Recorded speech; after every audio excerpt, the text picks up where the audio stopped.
Well, hi there, and welcome to Home Wizards. I'm Cindy Dole. Hey, I'm Eric Stromer. And I think that we both love to improve your home and improve your life. Every single day and night. Now, Cannot do it. If you walk into someone's home and you go, whoa, that doesn't look so good, how do you kind of react? Well, I think I've walked into more homes than most, because of all the years of doing the TV stuff with all those like 500 different houses plus all the contracting stuff I've done. So, man, I walk in and immediately I have this sense about that it feels wrong or it feels great. And it's just like, again, it's does the home evoke a feeling? Is the configuration of the furniture in such a way that there's a flow? Do you reveal your feelings or you hold it to yourself? No, I hold it to myself until until I determine if they're going to actually feed me or give me beverages. And then if they don't, I'm brutal and horrible. If they do, then I'm lovely and nice. But you're able to hold it back and people can't tell. You still are charming and smiling. Yes, I am. And they don't go, you aren't judging. No, I'm not a judger. See, that's nice. And especially, too, with families that have kids, because it's so hard to keep stuff together and have decorating going on anyway. Right.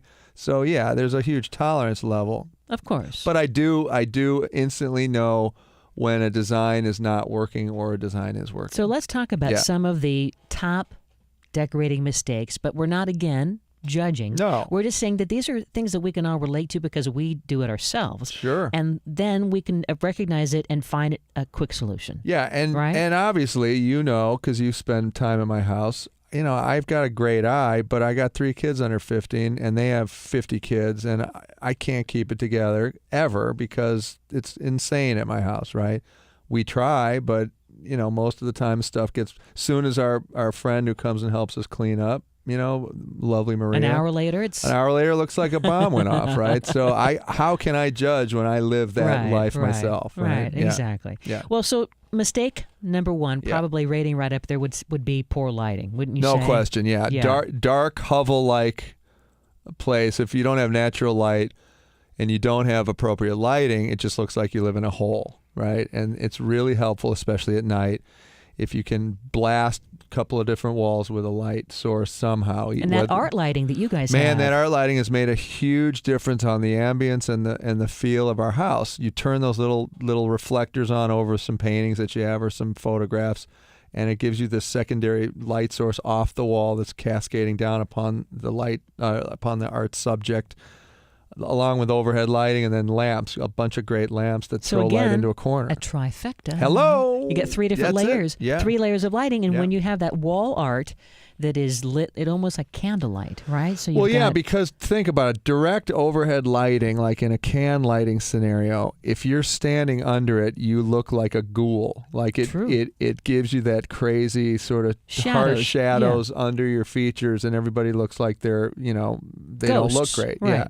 Like we're dead, we're zombies. So in classic photographic lighting scenarios, if you've got fill lights to counteract that overhead light, which gives you the highlight in the hair, the fill light gives the softness to the features. So anything like an ambient room light or a painting light is going to make your room feel better. And then maybe some little task lights off to the side where maybe you have a chair where you like to sit down and read, or plant lights. Got to be utilitarian task lighting that works for you, so you can see the page. So look, problem solved. Yeah. Right now, anyone can do this. It's not expensive. It might even be for free. You could maybe quote unquote shop your place and find lights that are in different parts of the house or the apartment. No question. And put it into that main room where you spend most of your time, and make this your commitment today to alter your lighting with these 3 layers. Sure. So it's overhead, fill light in the form of lamps, and task lighting. Done. Okay. End of story. And one more thing, dimmers. Dimmers really help.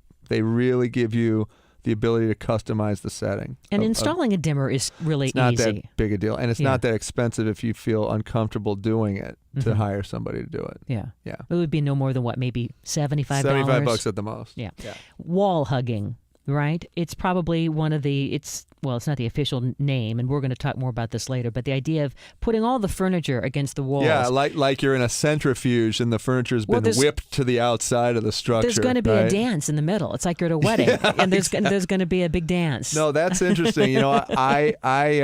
I have seen more of that in my life than I can imagine, because everybody thinks they've got to plaster the couch on the wall and the table against the wall, and then what's in the happening center, in the middle? Yeah, what is that? It's a limbo contest, obviously. Or charades. Yeah. Limbo contest. Right. It's like you're on a cruise and things are happening right. That's put on a play. There's our stage. So right the in idea middle. is, maybe position in little areas, in little vignettes, so that it doesn't feel like everything is pushed up against the walls. And guess what? You can put stuff in corners that doesn't sit square on the wall. You can turn things sideways at an angle. And angle them in. I love it. And you can pull the couch away from the wall. You could have a nice little table behind it with some lamps on it, giving you that ambient lighting. That's crazy talk. Another mistake is cluttered decor. We all are there. We all are there. Again, we're not judging, but the idea is we're trying to overcome some of the decorating challenges, because the good news is that there's a solution, right? And so it's easy to pack your room with too much stuff. There's no question. And then you don't see individual pieces because you're consumed by too many things. It's like walking into a crazy antique store where nothing is sort of individualized. You shut it out because it's crazy making. That's right. That's right. So the idea is, take a look maybe at one room, take everything out of that room and put it on the dining room table. There you go. Group things by the type that they are. Maybe you have a couple of vases, maybe you have a few books, you know what I mean? Come up with categories and themes of where you're storing your stuff. And now selectively take one of the vases and put it back, one of the books and put it back, and the rest, maybe it's going to go in other parts of the house, maybe you're going to give it away.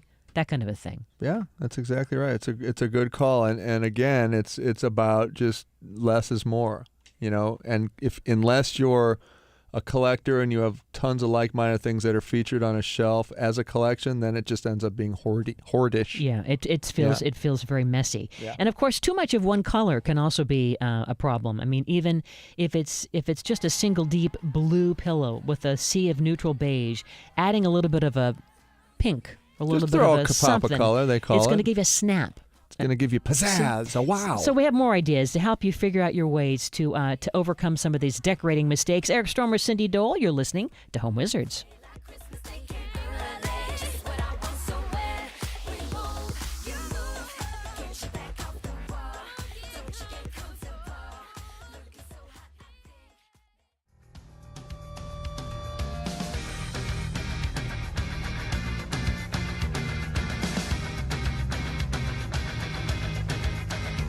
Welcome back. You're listening to Home Wizards. I'm Cindy Dole. Hey, I'm Eric Stromer. And we were just getting into the whole idea of overcoming some decorating mistakes. That we all make them, Sure. But the good news is that these are changeable, quick fixes, right? So, for instance, too much of one color. Now, in your home, you have some beautiful bursts of color. I love when you walk into your after you go through the front door, it has like this kind of a navy blue ocean feel. Yeah, super dark paint color on the wall. I love the feeling of that. Yeah, I like that too. And then I get that crisp white trim, kind of counteracting with it. It just feels very cozy. Yeah. But then you have some pops of color with your art and other things, so it doesn't feel like it's all one color. No. So that's the thing is, when you do kind of take risk, don't have too much of one color. All white or all blue throughout the house can kind of feel too monochromatic. Yeah, that's right. It feels like a Best Western lobby. It's just too pastel-y and not enough contrast. So just consider, maybe just little pops of ways to create a little snap. Yeah, and the good thing about having, a darker tone on the wall is that all the throw pillows, the art, all the stuff really does pop, even the stuff on the mantle. The sofa. The sofa, all the textile stuff. It just shows up, I think, a lot more effectively. And take a risk, try it. Try color. Don't be afraid of color. Don't be afraid of color. Yeah. And don't do too much of one. Just How about high art? In other words, hanging your art at the average person's height. Yeah, now here's the rule of thumb on hanging art from my dad, the art dealer, for years. So generally the homeowner, unless they're very small, like uncomfortably small, generally it's at the height of the homeowner's eye line is the top third of the piece. Right? Because when you're sitting down, you want it to still look right. Well, yeah, right? And it just looks right on it. Somehow it looks right on the wall. If you, for example, you're holding the painting up, and the top third of it should be at your eye level. Not counting the frame, just the picture itself. Yeah, it's just the picture itself. The top third area. That's where you should hang it, somewhere in there. Okay. And it ends up looking great on the wall. Now keep in mind, my parents bought a home years ago from one of the folks that was in The Wizard of Oz. And all the light switches were really super low, like down about 2.5 feet off the ground. So, right. Unless you're a little person, then I think you're going to want to be a little higher on the wall than the top third of that person's height. Does that make sense? It does. Sort of an average, yeah. How about disjointed frames? That's another big mistake, right? Wouldn't you say? I mean, the whole idea. Yeah. That you found the. Speaking of art, you found the prints or the photos that you love, but you aren't sure how to frame them, to fit the room style. And then, it doesn't have to all be matchy-matchy. No. But the idea is to at least pick a style of a frame or a frame color that's uniform. So, for instance, you can have all black frames, and some could be metal, and some could be wood. Yeah, I think matchy-matchy's a trap that's dangerous because you're really the color kind of brings it all together. I like the with different textures aspect, right? Yes, exactly. But if everything is too perfect and it's all the same, again, it looks like a showroom at Target or something. Yeah. And so this is also going to bring it together and give it that kind of a uniform look. Right. And then, of course, it allows you to focus on the art itself, the pictures of you and your family or drawings, whatever. Right. What about if a room just looks like it's too studied? You know what I mean? Like you've gone through all of your style sheets, you know what I mean? You've really watched all the shows. You've listened to Home Wizards, and you have everything that looks just like a showroom. Right. But it doesn't feel very warm. It doesn't look like anybody lives there. It doesn't feel like you. Right. So this is something very easily that you can do right now, today, is that if you're in that boat where your home or your apartment is looking, you've tried really hard to get that living room, let's say, that really nice, clean look. It looks very elegant, contemporary, whatever it is. But there are no photos. There are no plans. Or even worse, it's photos that come with the frame in the store of models that are just sort of in your house. They're my family. I've actually seen that before. It's hilarious. That can be kind of kitschy, I think, in a way. Yeah. But, think about that. Maybe we need to add that backstory to your room. Sure. You know what I mean? So that the quickest way to do that, we did this a lot on all the shows that I do. It's just get some old photos of the family, and you can just blow them up on a copy machine, and they actually look great, and they can be black and white, and put them in frames, and all of a sudden, voila, you've got sort of a personalized room with family photos. And it looks like great art. It does look like great art. Yeah. It looks great. Ignoring scale and proportion is another kind of it's a mistake that we can make because, we get busy and we think that we're doing it right, and oops, we made a little bit of a boo-boo. Right. But it's all of a sudden it because you walk into the room and it feels kind of either too crowded or kind of overwhelming. Mm-hmm. Like, have you had that feeling where Sure. you go, it's just like the scale isn't right? Yeah, or my dad years ago would have these layers of throw pillows on the couch, so when you would go in and sit down, you felt like, oh man, he's going to get really mad because I moved the throw pillow and it's not supposed to be here, and then you didn't want to stay there, right? It's just almost too done, right? To feel comfortable. So if you have an issue with scale, it means, the visual size of things and how they look in relation to each other. For your pieces to stand out, the rooms need big things and little things. Sure, that's a good idea. Tall things and short things. Right. Just mix it up. Don't be all one or the other. Then it becomes too linear. That's right.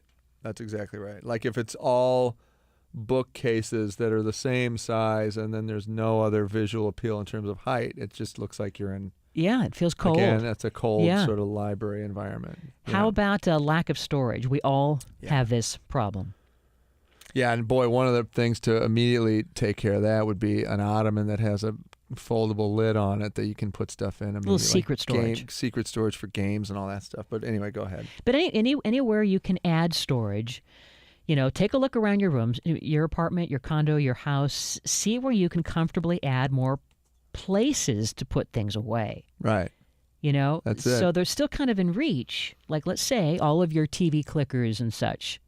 Man, that's a constant source for people, I think. The amount of clickers that you have to keep. Right. You got to wrangle them. I got the solution. Okay, what do you got? We've talked about making it yourself. Sure. You get a book and you cut out the center and you make, this secret book. That's a great idea. It's a treasure box. But they sell these now at the arts and crafts stores. $10. Big, light, empty books that are basically boxes. And Great it looks idea. and it looks like some French novel. Sure. And it opens up, and it's just enough room to put your 3 or 4 or however many clickers you have. That's a great idea. And then you put on your dining room, not your dining room, but your coffee table in your living room, Yeah. and now you have less cluttered look.